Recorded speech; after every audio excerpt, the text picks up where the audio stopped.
എൻ്റെ പേര് നമിത.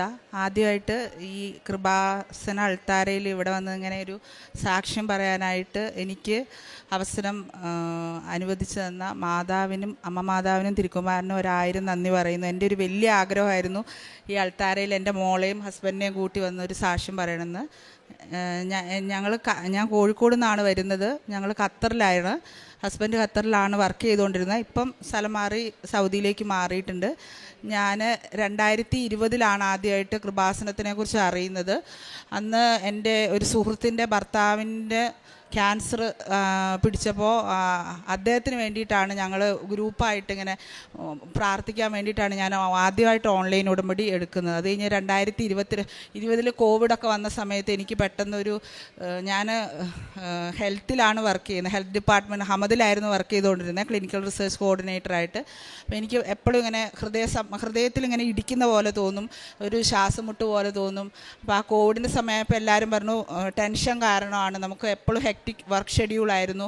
അപ്പോൾ നാട്ടിലോട്ട് വരാൻ പറ്റിയില്ല. അവിടെ കുറേ ട്രീറ്റ്മെൻറ്റൊക്കെ ചെയ്തു, വലിയ വ്യത്യാസമൊന്നും ഇല്ലായിരുന്നു. ഇപ്പോൾ ഇവിടെ വന്ന് ഇങ്ങനെ കാർഡിയോളജീനെ കാണിച്ചു. അപ്പോൾ അവർ ചോദിച്ചു എന്താ വരാൻ കാരണം. അപ്പോൾ ഞാൻ പറഞ്ഞു ഞാനിങ്ങനെ മെഡിക്കൽ ബാക്ക്ഗ്രൗണ്ട് ഉള്ള ഒരാളാണ്, അപ്പോൾ എനിക്ക് തോന്നുന്നു എൻ്റെ ബീറ്റ് ശരിയല്ല എന്ന്. അങ്ങനെ അവർ എക്കോ ഒക്കെ ചെയ്ത് നോക്കിയപ്പോൾ പറഞ്ഞു right side right ventricular hypertrophy, കനം വെക്കുന്നതാണ് എന്ന് പറഞ്ഞു. മരുന്നൊക്കെ തന്നു. ഞാൻ മരുന്നൊന്നും കഴിച്ചില്ല. ഞാനും അമ്മയും എൻ്റെ ഫാദറും എല്ലാവരും ഇവിടെ വന്നു, കൃപാസനത്തിൽ വന്ന് ഉടമ്പടി എടുത്തു. ജോസഫ് അച്ഛനെ കണ്ട് പ്രാർത്ഥിച്ചു. അപ്പോൾ അച്ഛൻ പറഞ്ഞു നിന്നെ മാതാവ് സൗഖ്യപ്പെടുത്തിയിട്ടുണ്ട്. ഞാനത് പരിപൂർണമായിട്ട് വിശ്വസിച്ചു. ഞാൻ പിന്നെ ഡോക്ടറുടെ അടുത്തൊന്നും പോയിട്ടില്ല. എനിക്ക് അന്ന് തൊട്ട് ഇതുവരെ എനിക്ക് അങ്ങനെ ശ്വാസം മുട്ടോ വലിയ ബുദ്ധിമുട്ടുകളൊന്നും വന്നിട്ടില്ല. അപ്പോൾ അന്ന് ഡോക്ടർ പറഞ്ഞത് 6 മാസം കഴിഞ്ഞിട്ട് ശരിയായില്ലെങ്കിൽ നമുക്ക് വേറെ സർജിക്കൽ ട്രീറ്റ്മെൻറ്റിലേക്ക് കടക്കണമെന്നാണ്. അപ്പോൾ 2022 മുതൽ ഈ 25 ദിവസം വരെ എനിക്ക് ദൈവം എന്നെ നടത്തുകയാണ്. അതിൻ്റെ ഇടയ്ക്ക് എനിക്കൊരു സർജറി കഴിഞ്ഞു. അപ്പോഴും ദൈവം എന്നെ നടത്തിച്ചു. എനിക്ക് ഒരു അപകടവും വരുത്താതെ എൻ്റെ ജീവനെ അമ്മ മാതാവ് കാത്ത് സംരക്ഷിച്ചു. അന്ന് തൊട്ട് ഈ ദിവസം വരെ ഞാൻ ഉടമ്പടിയിലാണ്. അതാണ് എൻ്റെ ജീവിതത്തിലെ ഏറ്റവും വലിയ അനുഗ്രഹമായിട്ട് എനിക്ക് തോന്നിയിരിക്കുന്നത്. ദൈവത്തിനോട് കൂടുതൽ അടുക്കാൻ പറ്റി. ആദ്യമൊക്കെ എനിക്ക് ജോസഫ് അച്ഛൻ പറയുന്നതൊന്നും മനസ്സിലായാലായിരുന്നു. പിന്നെ ഒരു ഉടമ്പടി ധ്യാനവും ഞാൻ മുടക്കാറില്ല. കഴിവതും ഞാൻ കൂടും. ഇടയ്ക്കൊക്കെ എല്ലാവർക്കും പറ്റുന്നതുപോലെ എനിക്കും പറ്റാറുണ്ട്. ഞാൻ 4 തവണ ഉടമ്പടി ഇവിടെ വന്ന് പുതുക്കി. ഞാൻ എൻ്റെ ജീവിതത്തിലുടനീളം ഉടമ്പടിയിൽ ജീവിക്കും. അതെൻ്റെ ഒരു എന്താ പറയുക ഒരു അനുഗ്രഹമാണ്. ഞാൻ അതുകൊണ്ട് എൻ്റെ ജീവിതത്തിൽ ഈ 4 വർഷം 2022 മുതൽ ഈ വർഷം ഈ നാൾ വരെ അമ്മ മാതാവ് എപ്പോഴും എനിക്ക് വേണ്ടി ഇതുവരെ ഒന്നും പ്രാർത്ഥിച്ചിട്ടില്ല. പക്ഷേ എൻ്റെ എല്ലാ ഇതിലും അമ്മ മാതാവ് എന്നെ അനുഗ്രഹിച്ചിട്ടുണ്ട്. ഇപ്പോൾ ഇവിടെ വന്ന് നിൽക്കുന്നത് ഞാൻ എൻ്റെ മോൾക്ക് അമ്മ മാതാവ് തന്ന ഒരു അനുഗ്രഹം പറയാൻ വേണ്ടിയിട്ടാണ്. അവൾ 10ാം ക്ലാസ്സിൽ ഖത്തറിലാണ് പഠിച്ചത്. അത്യാവശ്യം പഠിക്കുമായിരുന്നു. പക്ഷെ പരീക്ഷയോടൊക്കെ അടുപ്പിച്ചപ്പോഴത്തേക്കും ഭയങ്കര ടെൻഷനായി. മാർക്ക് വിചാരിച്ച പോലെ കിട്ടുന്നില്ല, എനിക്ക് നന്നായിട്ട് പെർഫോം ചെയ്യാൻ പറ്റുന്നില്ല എന്നൊക്കെ പറഞ്ഞ് ഭയങ്കര കരച്ചിലും ബഹളവും ഒക്കെ ആയിരുന്നു. പിന്നെ ടെൻഷൻ കൂടുമ്പോഴത്തേക്ക് അവൾക്ക് പരീക്ഷയ്ക്ക് നന്നായിട്ട് എഴുതാനും പറ്റില്ല. അപ്പോൾ പ്രീ ബോർഡിനൊന്നും നല്ല മാർക്കൊന്നും കിട്ടിയില്ല. അപ്പോൾ ഞാൻ പറഞ്ഞു അങ്ങനെയൊന്നുമല്ല, നമുക്ക് മാതാവിനോട് മുട്ടിപ്പായിട്ട് പ്രാർത്ഥിക്കാം. അപ്പോൾ ഞങ്ങൾ ഇന്നും രാവിലെ പ്രാർത്ഥിക്കും. ഞാനും ഹസ്ബൻഡും പിള്ളേരും എല്ലാം ഒന്നിച്ചാണ് പ്രാർത്ഥിക്കാറ്. വൈകുന്നേരം പ്രാർത്ഥിക്കും. പരീക്ഷയ്ക്ക് പോകുമ്പോൾ ഉടമ്പടി തൈലം, പരീക്ഷയ്ക്ക് പോകുമ്പോൾ മാത്രമല്ല വീട്ടിൽ നിന്ന് പുറത്തിറങ്ങുമ്പോൾ ഞങ്ങൾ മാതാവിൻ്റെ മുമ്പിൽ നിന്ന് വിശ്വാസ പ്രമാണം ചെല്ലും. ഉടമ്പടി തൈലം നെറ്റിയിൽ പെരട്ടും. എന്നിട്ട് പ്രാർത്ഥിച്ചിട്ടാണ് പോവുക. കാശ് രൂപം കൊടുത്തു വിടും. അപ്പം ഞാൻ പറഞ്ഞു എന്തെങ്കിലും ബുദ്ധിമുട്ട് തോന്നുവാണെങ്കിൽ കാശ് രൂപത്തെ മുറുക്ക പിടിച്ചിട്ട് നീ വിശ്വാസ പ്രമാണം ചെല്ലും, നിൻ്റെ ടെൻഷനൊക്കെ മാറുമെന്ന് പറഞ്ഞു. അങ്ങനെ 10ാം ക്ലാസ്സിലെ റിസൾട്ട് വന്നപ്പോൾ ഖത്തറിൽ തന്നെ 1ാം റാങ്കോടുകൂടി, ഞങ്ങൾ ഒരിക്കലും പ്രതീക്ഷിച്ചിട്ടില്ല 1ാം റാങ്ക് ഒന്നും കിട്ടുന്നത്.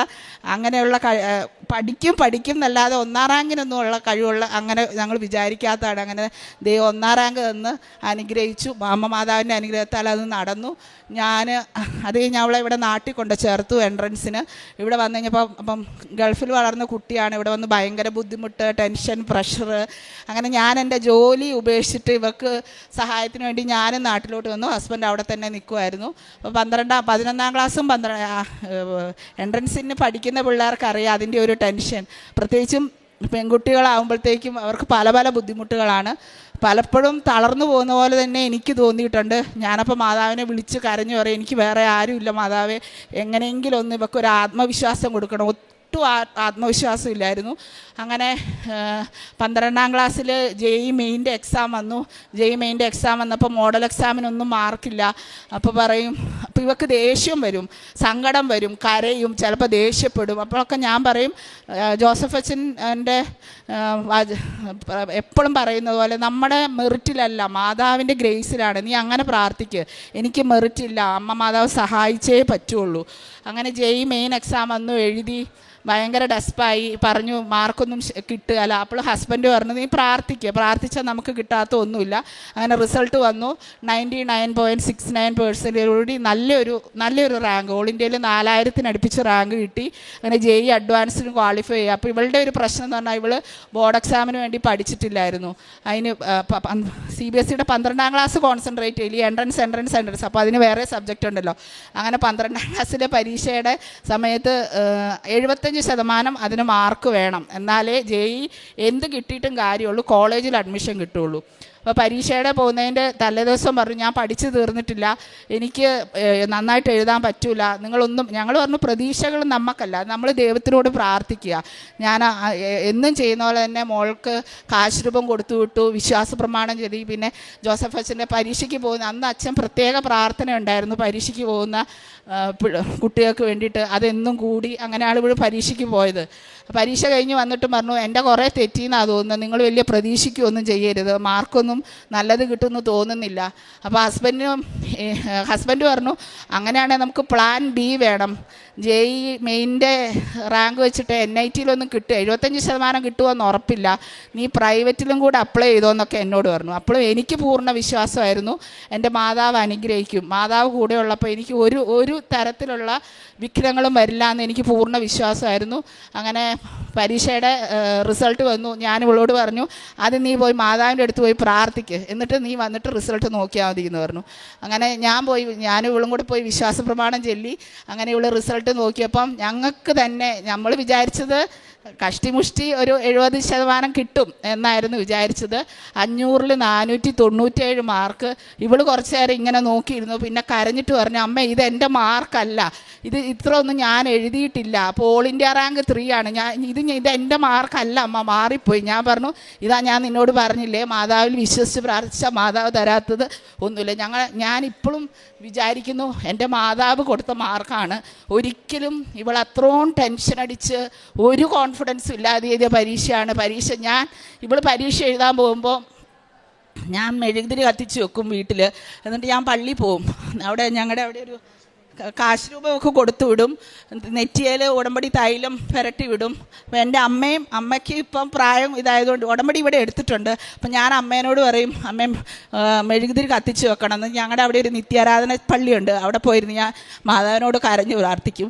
ഇത്രേ പ്രാർത്ഥിക്കുള്ളൂ, മെറിറ്റില്ല, മാതാവ് സഹായിക്കണം. ജോസഫ് അച്ഛൻ അങ്ങനെയാണ് പറയുന്നത്, നമുക്ക് മെറിറ്റില്ല, മാതാവ് സഹായിക്കണം, സഹായിച്ചേ പറ്റുള്ളൂ, എനിക്ക് വേറെ ആരുമില്ല. അപ്പോൾ ഞാൻ എൻ്റെ ജോലിയൊക്കെ കളഞ്ഞിട്ട് വന്ന് നിൽക്കുന്നതാണ്. അതിൻ്റേതായ ബുദ്ധിമുട്ടുകളുമുണ്ട്. ഒരു ജോലി ഗവൺമെൻറ്റിലൊരു ഗൾഫിലൊക്കെ ഒരു ജോലി കിട്ടിയിട്ട് അത് ആരും അങ്ങനെ കളഞ്ഞിട്ടൊന്നും വരികയില്ല. അപ്പോൾ ഞാനതൊക്കെ അത്ര റിസ്ക് എടുത്ത് വന്ന് നിൽക്കുന്നതാണ്. എനിക്ക് വേറെ ഓപ്ഷനൊന്നുമില്ല, മാതാവ് സഹായിച്ചേ പറ്റുള്ളൂ എന്ന് പറഞ്ഞു. അങ്ങനെ അവൾക്ക് 500-ൽ 497 മാർക്ക്, അതായത് ഓൾ ഇന്ത്യ റാങ്ക് 3 ആണ് തന്ന ദൈവം. അമ്മ മാതാവ് അനുഗ്രഹിച്ചു. അത് കഴിഞ്ഞ് JEE അഡ്വാൻസിൻ്റെ എക്സാം വന്നു. അതും ഇതുപോലെ തന്നെ. ഇവക്ക് ടെൻഷൻ കയറി കഴിഞ്ഞാൽ ഒരു പെർഫോമൻസും ഇല്ല. ഒരിക്കലും 100 മാർക്കിൽ കൂടുതൽ ഇവക്ക് കിട്ടാറില്ല മോഡൽ എക്സാമിന്, എപ്പോഴും കുറവാണ്. അപ്പം ഹസ്ബൻഡ് പറയും, ഞാനും ഒക്കെ പറയും, മോളും നന്നായി പ്രാർത്ഥിക്കും. അവൾക്ക് ആദ്യമുള്ള ഓരോ ദിവസം കൂടുമ്പോൾ അവളുടെ വിശ്വാസവും കൂടി വന്നു. എക്സാമിൻ്റെ അന്ന് ശരിക്കും ഈ കാശ് രൂപം നമുക്ക് അങ്ങനത്തെ സാധനങ്ങളൊന്നും നീറ്റ് എക്സാമിൻ്റെ പോലെ തന്നെയാണ്, കൊടുത്തു വിടാനൊന്നും പറ്റില്ല. അത് കൈ പിടിക്കാനോ, ഇപ്പോൾ ബോർഡ് എക്സാമിനൊക്കെ പോകുമ്പോൾ പൗച്ചിൽ കൊടുത്തു വിടുമായിരുന്നു. അപ്പോൾ ഞാനിങ്ങനെ ആലോചിച്ചു, എനിക്ക് എങ്ങനെയെങ്കിലും മാതാവിൻ്റെ കാശ് രൂപമൊക്കെ കൊടുത്തു വിടണം. അങ്ങനെ ഞാനൊരു പോക്കറ്റുള്ളൊരു ഡ്രസ്സ് വാങ്ങിയിട്ട്, ഇത് പ്ലാസ്റ്റിക് ആണല്ലോ, അത് പോക്കറ്റിലിട്ടു, നല്ലപോലെ തുണി കവർ ചെയ്ത് പോക്കറ്റിലിട്ടിട്ട് ഞാനൊരു ടൈലറോട് പറഞ്ഞു, ആ പോക്കറ്റ് അങ്ങ് സ്റ്റിച്ച് ചെയ്തേക്കാൻ പറഞ്ഞു. അങ്ങനെ ഞാൻ പറഞ്ഞു, നീ ഈ ഡ്രസ്സ് ഇട്ട് പോയാൽ മതി. അപ്പോൾ പരീക്ഷ എഴുതുമ്പം ആ ഇടയ്ക്ക് ഞാൻ ജോസഫ് അച്ഛൻ്റെ വചനം കേട്ടപ്പോൾ ജോസഫ് അച്ഛൻ പറഞ്ഞു, നമ്മൾ പ്രാർത്ഥിക്കുമ്പോൾ നമുക്ക് നമുക്ക് വളരെ ബുദ്ധിമുട്ട് തോന്നുന്ന സമയത്ത് നമ്മൾ പ്രാർത്ഥിക്കുമ്പോൾ ഇങ്ങനെയാണ് പ്രാർത്ഥിക്കേണ്ടത്: ഈശോയുടെ നാമം മഹത്വപ്പെടുത്താൻ എന്നെ അനുഗ്രഹിക്കണേ. അപ്പോൾ ഞാൻ മോളോട് പറഞ്ഞു, മോളെ നിനക്ക് എക്സാമിൽ എന്തെങ്കിലും ബുദ്ധിമുട്ട് തോന്നുമ്പോൾ നീ ഈ 3 പ്രാർത്ഥന പ്രാർത്ഥിക്കണം. ഈശോയുടെ നാമം മഹത്വപ്പെടുത്താൻ എന്നെ അനുഗ്രഹിക്കണേ, ഈശോയുടെ കൃപയാൽ എന്നെ നിറയ്ക്കണമേ, ദൈവസ്നേഹത്താൽ എന്നെ നിറയ്ക്കണേ. ഇത് 3 നീ പ്രാർത്ഥിച്ചാൽ മതി, ദൈവം നിനക്ക് മാതാവും നിൻ്റെ കൂടെ ഉണ്ടാവും എന്ന് പറഞ്ഞു. ആസ് യൂഷ്വൽ പരീക്ഷ കഴിഞ്ഞ് ഇവൾ വന്നു. ഇവൾ ഭയങ്കര ഡെസ്പായിരുന്നു. എനിക്ക് റാങ്കൊന്നും കിട്ടത്തൊന്നുമില്ല, അപ്പം ഞങ്ങൾ പറഞ്ഞു ഞങ്ങൾക്കൊരു കുഴപ്പമില്ല, നിനക്ക് ഓൾറെഡി മെയിൻ ക്വാളിഫൈഡ് ആണ്, നിനക്ക് NIT എവിടെയെങ്കിലും അഡ്മിഷൻ കിട്ടും. അപ്പോൾ ഇവളുടെ സ്വപ്നമാണ് IIT എന്ന് പറഞ്ഞാൽ. അപ്പോൾ ഇന്ന് മെയ് 18-നായിരുന്നു അഡ്വാൻസിൻ്റെ എക്സാം. ഇന്നാണ് റിസൾട്ട് വന്നത്. അപ്പം ഞാൻ ഹസ്ബൻഡിനോട് പറഞ്ഞു, നമ്മൾ മാതാവിൻ്റെ അടുത്ത് നിന്ന് ആ റിസൾട്ട് നോക്കാൻ വരുന്നത്. അങ്ങനെ ഞങ്ങൾ വന്നതാണ് കോഴിക്കോട് നിന്ന്. ഞങ്ങൾ റിസൾട്ട് നോക്കി 7000-നടുത്ത് അവൾക്ക് റാങ്ക് ഉണ്ട്. അവൾ വിചാരിച്ച ഏതെങ്കിലും ഒരു IIT അമ്മ മാതാവ് അവൾ വിചാരിച്ച ബ്രാഞ്ച് തന്നെ കൊടുക്കുമെന്ന് പൂർണ്ണമായിട്ട് വിശ്വസിക്കുന്നു. ലോകത്തിലെ തന്നെ ഏറ്റവും പാടുള്ള 2ാമത്തെ പരീക്ഷയാണ്. ഒരു കഴിവില്ല എന്ന് പറഞ്ഞാൽ അവളുടെ പഠിക്കുന്നൊരു കഴിവുണ്ട്, അങ്ങനെ ഉഴപ്പത്തൊന്നുമില്ല, അങ്ങനെ ചെയ്തോളും.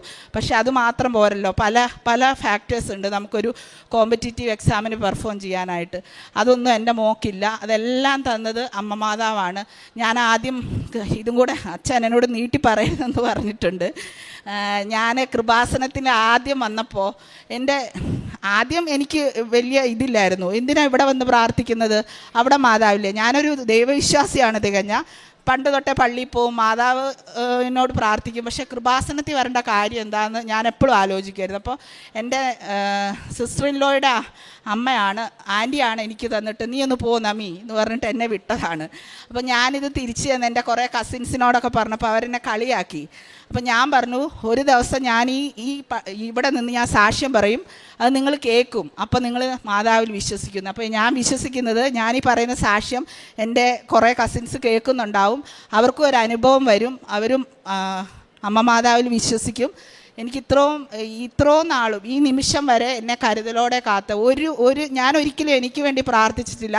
പക്ഷെ ഞാൻ എന്ത് ചെയ്യുമ്പോഴും മാതാവിനോട് പറയും, മാതാവേ ഞാനിത് ചെയ്യാൻ പോവാ, എന്നെ ഒന്ന് താങ്ങണേന്ന് പറയും. ഇതുവരെ എനിക്ക് ഒരു മുടക്കും വരാതെ എന്നെ കാത്തുരക്ഷിച്ച അമ്മ മാതാവിന് എന്നെ എൻ്റെ കുടുംബാംഗങ്ങളെയും പ്രത്യക്ഷീകരണത്തിൻ്റെ സാക്ഷിയാക്കി മാറ്റിയ മാതാവിന് ഞാൻ 1000 നന്ദി പറയുന്നു.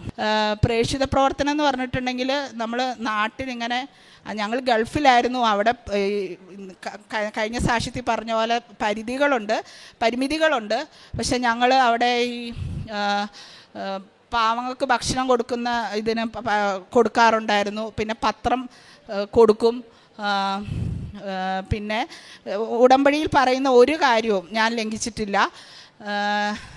എനിക്ക് കുറേ പേരോട് ഇങ്ങനെ വെറുപ്പല്ല ദേഷ്യം ഉണ്ടായിരുന്നു. നമ്മളിങ്ങനെ സ്വാഭാവികമാണല്ലോ, മാനസികമായ എല്ലാത്തരം പ്രശ്നങ്ങളുള്ള ആളാണ്. പക്ഷെ അതൊക്കെ ഞാൻ പുറത്ത് അവരെയൊക്കെ സ്നേഹിച്ചു, അവരോടൊക്കെ ക്ഷമിച്ചു. അതിൻ്റെ അനുഗ്രഹം എനിക്കറിയില്ല. എന്നെ മാതാവ് ഒരുപാട് നന്മകൾ തന്ന് മാതാവ് അനുഗ്രഹിച്ചു. അമ്മ മാതാവിന് 1000 നന്ദി. പരീക്ഷയ്ക്ക് പോകുമ്പോൾ ഭയങ്കര ടെൻഷൻ അടിച്ചാണ് പോകുന്നത്. എനിക്ക് ഒരിക്കലും ഒരു കോൺഫിഡൻസ് ഇല്ലായിരുന്നു. ചിലപ്പോൾ ആൻസർ അറിയായിരിക്കും, പക്ഷേ അത് കുറേ ടൈം എടുത്തൊക്കെയാണ് കണ്ടുപിടിക്കുക. പക്ഷേ അമ്മ പറഞ്ഞു മാതാവിനോട് മുട്ടിപ്പോയി പ്രാർത്ഥിക്കണമെന്ന്. എല്ലാ ദിവസവും ഞാൻ അമ്മേൻ്റെ കൂടെ വൈകുന്നേരം പ്രാർത്ഥിക്കാനിരിക്കും. പരീക്ഷ പോകുന്ന അമ്മ കാർഷികരൂപം തരും. പിന്നെ ഏതെങ്കിലും ക്വസ്റ്റ്യനിൽ ഡൗട്ടൊക്കെ വന്നാൽ ഞാനത് മുറുക്കെ പിടിക്കും. അപ്പോൾ എനിക്ക് മോർ കോൺഫിഡൻ്റ് ആയിട്ട് തോന്നാറുണ്ട്. അങ്ങനെയാണ് ഞാൻ എല്ലാ പരീക്ഷയ്ക്കും പോയത്. മെയിൻ്റെ പരീക്ഷയ്ക്ക് ഒട്ടും റിസൾട്ട് കിട്ടില്ല എന്നാണ് വിചാരിച്ചത്. പക്ഷേ ഇത്രയും നല്ല റിസൾട്ട് തന്ന മാതാവിന് ഞാൻ നന്ദി പറയുന്നു. മാതാവിൻ്റെ കൃപ കൊണ്ട് മാത്രമാണ് എനിക്കിത് കിട്ടിയത്. ജെറമിയ 33:3 എന്നെ വിളിക്കുക, ഞാൻ മറുപടി നൽകും. നിൻ്റെ ബുദ്ധിക്ക് അതീതമായ മഹത്വം, നിഗൂഢവുമായ കാര്യങ്ങൾ ഞാൻ നിനക്ക് വെളിപ്പെടുത്തും. നമിത റാണി ജോസ് എന്ന ഈ സഹോദരി ജീവിത പങ്കാളിയോടും മകളോടുമൊപ്പം പരിശുദ്ധ കൃപാസന മാതാവ് വഴി ഈ കുടുംബത്തിന് ലഭിച്ച വലിയ നന്മകളെ സന്തോഷത്തോടെ സാക്ഷ്യപ്പെടുത്തുകയാണ്. സഹോദരിക്ക് ആദ്യമുണ്ടായ കോവിഡിന് ശേഷം വന്ന ശാരീരികമായ അസ്വസ്ഥതകൾ, ആ കാലത്ത് അമ്മ മാതാവിൻ്റെ ഉടമ്പടി എടുത്ത് പ്രാർത്ഥിക്കുകയും ജോസഫ് അച്ഛൻ സൈത്ത് ബൂശി ബലപ്പെടുത്തി പ്രാർത്ഥിച്ച് സൗഖ്യപ്പെട്ടുവെന്ന് അറിയിക്കുകയും ചെയ്തു. അന്നു മുതൽ ഇന്ന് വരെ പിന്നീട് രോഗം വന്നിട്ടില്ല, ചികിത്സ ചെയ്തിട്ടില്ല.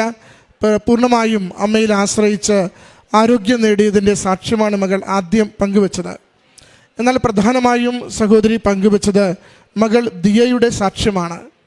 ദിയ SSLC പഠിക്കുമ്പോൾ, ബോർഡിൻ്റെ +2 പഠിക്കുമ്പോൾ, അതോടൊപ്പം JEE മെയിൻ അഡ്വാൻസ് പരീക്ഷകൾ എഴുതുമ്പോഴുണ്ടായ ദൈവാനുഭവങ്ങളെയാണ്, ഉടമ്പടി അനുഭവങ്ങളെയാണ് സഹോദരി സാക്ഷ്യപ്പെടുത്തിയത്.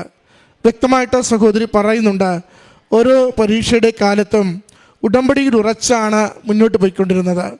അമ്മ മാതാവാണ് കരം പിടിച്ച് നടത്തിയിരുന്നത്. മകൾ പഠിക്കുമെങ്കിലും മകളുടേതായ കുറേ ആദിയും ആകുലതകളും ടെൻഷൻസും പഠനം ആ പരീക്ഷ എത്തുമ്പോഴുള്ള പ്രയാസങ്ങളുമൊക്കെ ഉണ്ടായിരുന്നു. ആ നാളുകളിലൊക്കെയും അമ്മ മാതാവിൽ ഉറച്ച് ശരണപ്പെട്ട് പ്രാർത്ഥിക്കുവാനായിട്ട് ഉടമ്പടി തൈലം പൂശിയും ഉടമ്പടി ഉപ്പ് ഭക്ഷണത്തോടൊപ്പം എന്നും ചേർത്ത് കഴിച്ചും അതോടൊപ്പം ഉടമ്പടി കാശുരൂപം കരങ്ങളിൽ പിടിച്ചുകൊണ്ട് പരീക്ഷയ്ക്ക് പോയുമാണ് മകള് ബോർഡ് എക്സാം 10ൻ്റെതും ബോർഡ് എക്സാം +2ൻ്റെതും ഏറ്റവും മികച്ച മാർക്കോടുകൂടി വിജയിക്കുന്നത്. പ്രത്യേകിച്ച് പറഞ്ഞു, +2ൻ്റെ ബോർഡ് എക്സാം മകൾ എഴുതുമ്പോൾ അതിനുവേണ്ടി പ്രത്യേകം പഠിക്കാൻ പോലും പോയിട്ടില്ല. JEE പഠിക്കുന്നു, അതായിരുന്നു കോൺസെൻട്രേഷൻ മുഴുവനും. 70% മാർക്കെങ്കിലും ബോർഡ് എക്സാമിന് കിട്ടിയാലേ JEE ലഭിക്കുന്നത് കൊണ്ട് പ്രയോജനമുള്ളൂ. എങ്കിലും അത് കിട്ടുമോ എന്ന് പോലും ആദ്യ പിടിച്ചാണ് മകൾ പരീക്ഷയ്ക്ക് പോകുന്നത്. ആ നാളുകളിലൊക്കെയും ദൈവനാമത്തെ മഹത്വപ്പെടുത്തണമെന്ന ഒറ്റ വിചാരം, ഒറ്റ പ്രാർത്ഥന കുടുംബത്തോടൊപ്പം ഉണ്ടായിരുന്നു. അതുകൊണ്ട് മകൾ പറയുന്നുണ്ട്, ഞാൻ പരീക്ഷകൾക്ക് പോകുമ്പോൾ അമ്മ മാതാവിൻ്റെ കാശുരൂപം ചേർത്ത് പിടിച്ചാണ് ഞാൻ പോയിക്കൊണ്ടിരുന്നത്. ചിലപ്പോൾ അവിടെ ചെല്ലുമ്പോൾ എല്ലാം ബ്ലാക്ക് ഔട്ടാകും, എൻ്റെ മനസ്സിലൊന്നും വരുന്നില്ല. ഞാനപ്പോൾ വിശ്വാസ പ്രമാണം ചൊല്ലി മാതാവിനോടൊന്ന് പ്രാർത്ഥിച്ച് ആ ചോദ്യത്തോട് നോക്കുമ്പോൾ വേഗത്തിൽ അവിടെ തന്നെ അക്ഷരങ്ങൾ തെളിയുന്നതായി കാണും. അത് ഓരോന്നും ഞാനിങ്ങനെ എഴുതിക്കൊണ്ടിരുന്നു. ചിലപ്പോൾ കൈ ഇങ്ങനെ വേഗതയിൽ ചലിപ്പിച്ചുകൊണ്ട് അമ്മ മാതാവ് ആ പരീക്ഷകളെ എനിക്ക് വേഗമാക്കി തന്നു. അങ്ങനെ വിചാരിച്ചതിനപ്പുറം സ്വപ്നത്തിൽ കാണാത്ത വിധം 500-ൽ 497 മാർക്ക്, 3ാമത്തെ റാങ്കോടുകൂടി ആ +2ൻ്റെ ബോർഡ് എക്സാം പൂർത്തീകരിച്ച് നല്ല വിജയം നേടുവാൻ മകളെ സഹായിച്ചുവെന്ന്. അതോടൊപ്പമാണ് JEE മെയിൻ എഴുതുന്നത്. അതും ഒത്തിരി പ്രതിസന്ധിയും ആകുലതയും ഉള്ള സമയത്താണ് മകൾ പോയി എഴുതുന്നത്. പഠിച്ചു തീരുവാൻ ഒത്തിരിയുണ്ട്, വായിക്കുന്നത് പലതും മറന്നു പോകുന്നു. ഇത് എങ്ങനെ എഴുതും? ഏറ്റവും പ്രസ്റ്റീജിയസ് ആയിട്ടുള്ളൊരു എക്സാമാണ്. അതെങ്ങനെ എഴുതി അതിൻ്റെ മുൻനിരയിലേക്ക് എത്തുമെന്ന് ആദിയുണ്ട്. മകൾ പറയുന്നുണ്ട്, ഞാൻ എൻ്റെ അമ്മയോട് ചേർന്ന് ഈ ഉടമ്പടിയുടെ നേർച്ച വസ്തുക്കൾ ഉപയോഗിച്ചുമാണ് പരീക്ഷയ്ക്ക് ചെല്ലുക. അവിടെ ചെന്ന് അത് പരീക്ഷ എഴുതുന്ന സമയത്തൊക്കെയും മാതാവിനോട് തുടർച്ചയായി പ്രാർത്ഥിച്ചു കൊണ്ടിരുന്നു. എൻ്റെ കഴിവിനാലല്ല, അമ്മയുടെ കൃപയാൽ മാത്രം എനിക്ക് ഇത് വേണ്ട മാർക്ക് നൽകി എന്നെ സഹായിക്കണമേ. എൻ്റെ മാതാവിൻ്റെ മുമ്പിൽ സാക്ഷ്യപ്പെടുത്തുവാനാവും വിധം ഇതെന്നെ സഹായിക്കണമേ എന്ന് പ്രാർത്ഥിച്ചു കൊണ്ടിരുന്നു. മകൾ പറയുന്നുണ്ട്, 99.67% കൂടി ആ JEE മെയിൻ എക്സാം ക്വാളിഫൈ ചെയ്യുവാൻ, ഒരിക്കലും ചിന്തിക്കാത്തത് ക്വാളിഫൈ ചെയ്യുവാൻ അത്ഭുതകരമായ വിജയം മകൾക്കതിന് ലഭിക്കുന്നുണ്ട്. പിന്നീടാണ് JEE അഡ്വാൻസ് എഴുതുവാൻ മകൾ തയ്യാറാകുന്നത്. അത് വളരെ പ്രയാസമേറിയൊരു പരീക്ഷ. മകളത് പഠിക്കുമ്പോഴും പരീക്ഷയ്ക്ക് വേണ്ടി ചെല്ലുമ്പോഴും അമ്മ സൂചിപ്പിച്ചു, ഒന്നും ആ സമയത്ത് കൊണ്ടുപോകാൻ പറ്റില്ല, കാശുരൂപം ഒന്നും അകത്തേക്ക് കൊണ്ടുപോകാൻ പറ്റില്ല. അതിനെ കണ്ടുപിടിച്ച വഴിയാണ് ഒരു വസ്ത്രം പുതുതായി വാങ്ങി, പോക്കറ്റുള്ള വസ്ത്രം വാങ്ങി അതിനകത്ത് അമ്മ മാതാവിൻ്റെ കാശുരൂപം അതിൻ്റെ അകത്ത് നിക്ഷേപിച്ച് അത് തയ്ച്ച് പിടിപ്പിച്ചു വെച്ചു. പുറത്തുനിന്ന് നോക്കിയാൽ ഒന്നും കാണില്ല, അകത്ത് പരിശോധിച്ചാൽ അത് ഇൻബിൽറ്റാണ്, ആ വസ്ത്രത്തിൻ്റെ ഭാഗമാണ്. അതുകൊണ്ട് വേറെ ഒന്നും പറയുവാനില്ല. അത് എത്ര കണ്ട ഒരു കുടുംബം അതിൻ്റെ തീഷ്ണമായ ഏറ്റവും കാഠിന്യമേറിയ ഒരു പരീക്ഷയുടെ സമയത്ത് അമ്മയിൽ ആശ്രയിക്കുന്നുവെന്ന് സാക്ഷ്യപ്പെടുത്തുകയാണ്. ആ പരീക്ഷ എഴുതുമ്പോൾ മകൾ വന്ന് തിരികെ മാർക്കൊക്കെ കൂട്ടുനോക്കിയിട്ട് പറയുന്നുണ്ട്, രക്ഷപ്പാടൊന്നുമില്ല. അതാണ് ജീവിത പങ്കാളി പറയുന്നത്, പ്ലാൻ B കൂടി നമുക്ക് നോക്കാമെന്ന്. കാരണം വലിയ മാർക്കിലേക്ക് എത്തുമെന്ന് തോന്നുന്നില്ല എന്നാണ് പറയുക. അപ്പോൾ ഏതാണ്ട് കണക്ക് കൂട്ടുന്നുണ്ട്, റാങ്ക് ഏതാണ്ട് 15,000-നും 40,000-നും ഇടയിൽ വരും, ഇതാണ് പ്രതീക്ഷിക്കുന്നത്. അങ്ങനെയാണ് ഇന്ന് ഈ മാർക്ക്, ഇന്ന് റാങ്ക് ലിസ്റ്റ് വരുന്ന ദിവസമാണ്. അത് അമ്മയുടെ തിരുനടയിൽ വന്ന് നോക്കണമെന്ന ആഗ്രഹത്തോടു കൂടി കോഴിക്കോട് നിന്ന് രാവിലെ ഇങ്ങോട്ട് പോരുന്നത്. എന്നും അമ്മയോട് ചേർന്ന് നിന്ന് വിശ്വസിച്ചും വിശ്വസ്തതയിലും ജീവിച്ചാൽ വലിയ കാര്യങ്ങൾ നമ്മൾ ചിന്തിക്കുന്നതിനപ്പുറം തരുവാൻ അമ്മ എപ്പോഴും കൂടെ ഉണ്ടാവും. അത് അനേക മക്കൾ ഈ അൾത്താരയിൽ സാക്ഷ്യപ്പെടുത്തുന്നതാണ്. മകള് ചോദിക്കുമ്പോൾ പറയുന്നുണ്ട്, ഞാൻ ഇവിടെ വന്ന് അതിൻ്റെ റിസൾട്ട് നോക്കുമ്പോൾ ഞാൻ പ്രതീക്ഷിച്ചതിനേലും 30 മാർക്ക് എനിക്ക് കൂടുതലുണ്ട്. 15,000 മുതൽ 40,000 വരെ പ്രതീക്ഷിച്ചിരുന്ന റാങ്ക് 7,000 ആക്കി. വളരെ ചെറിയ റാങ്ക്, വളരെ മികച്ച റാങ്ക് നൽകി. ഏതൊരു IIT-യിലും ഇഷ്ടപ്പെട്ട കോഴ്സ് എടുക്കുവാൻ പറ്റുന്ന വിധത്തിൽ അമ്മ മാതാവ് മകൾക്ക് നല്ല വിജയം നൽകി അനുഗ്രഹിച്ചുവെന്ന്. അത്ര കണ്ട് സ്നേഹത്തോടുകൂടി അമ്മയുടെ അരികിൽ വ്യാപരിക്കുമായിരുന്നു. എന്നും അവർ രണ്ടുപേരും, അമ്മയും മോളും, വിദേശത്തുള്ള ജീവിത പങ്കാളിയും ഒരുമിച്ച് അവർ പ്രത്യക്ഷീകരണ പ്രാർത്ഥന ചൊല്ലും.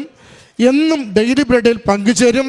ചെയ്തു കൊടുക്കാനാവുന്ന നന്മകൾ മറ്റുള്ളവർക്ക് സന്തോഷത്തോടെ ചെയ്തു കൊടുക്കും. ദൈവസ്നേഹത്താൽ നിറഞ്ഞ പ്രവൃത്തികൾ കൊണ്ട് ജീവിതത്തെ എപ്പോഴും സമ്പന്നമാക്കിയിരുന്നു. പ്രിയമുള്ളവരെ, ഉടമ്പടി വലിയ കാര്യങ്ങൾക്ക് വേണ്ടി നാം ഏർപ്പെടുന്ന ദൈവിക പദ്ധതിയാണ്.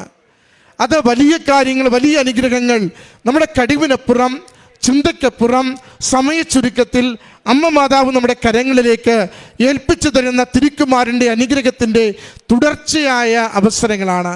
അതിൻ്റെ സാക്ഷ്യമാണ് ഈ കുടുംബം, പ്രത്യേകിച്ച് ഈ മകൾക്ക് ലഭിച്ച വലിയ വിജയത്തിൽ സാക്ഷ്യപ്പെടുത്തുക. ഈ കുടുംബത്തിനും ഈ മകൾക്ക് ലഭിച്ച ഈ വലിയ അനുഗ്രഹത്തിന് അമ്മ മാതാവിനും തിരുക്കുമാരനും നന്ദി പറഞ്ഞുകൊണ്ട് കരങ്ങളടിച്ച് ഈ സാക്ഷ്യം നമുക്ക് സമർപ്പിക്കാം.